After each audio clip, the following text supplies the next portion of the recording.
Do you know the difference? Both miman and ika are used to describe less than or under, but they differ in whether they include the number or value they are referencing. This can be confusing. Miman means less than or under, but it does not include the number.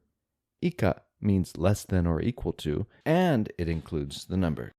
But before we look closer at these two words, let's compare ika with its opposite.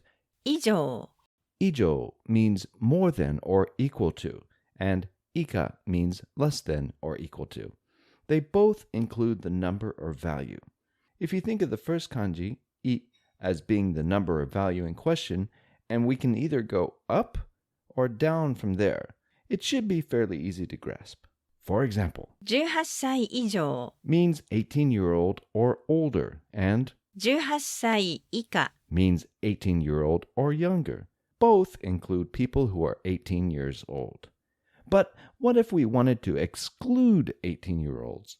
For example, a restaurant has a discount for kids under 18, but the discount isn't for 18-year-olds. That's where miman comes in. This means less than, just like ika, except it does not include the number or value in question.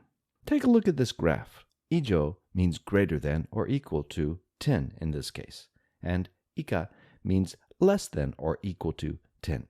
And miman means less than, but it doesn't include 10. The concept isn't difficult to grasp, but it may take a little bit of practice to internalize. Let's do that. この映画は12歳未満は見られません。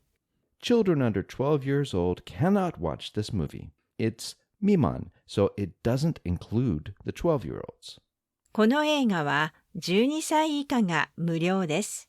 Kids who are 12 years or younger can watch this movie for free.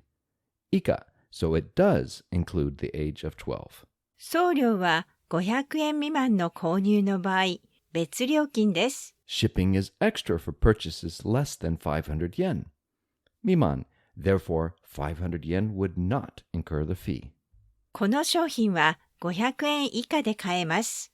You can buy this item for 500 yen or less. Ika, so it includes 500 yen. So just remember, 未満 means less than, but it does not include the number, and 以下 means less than or equal to, and it includes the number. Lastly, let's wrap things up with a fun phrase. Do you know what this might mean?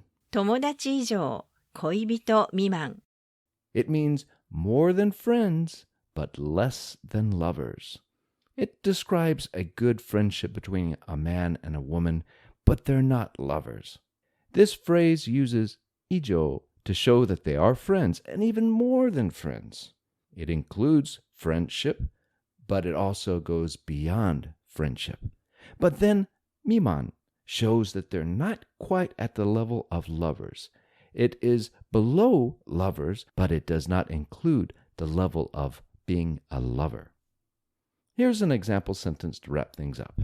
彼らは友達以上恋人未満の関係です。 They have a relationship that's more than just friends, but not quite lovers. チャンネル登録してね。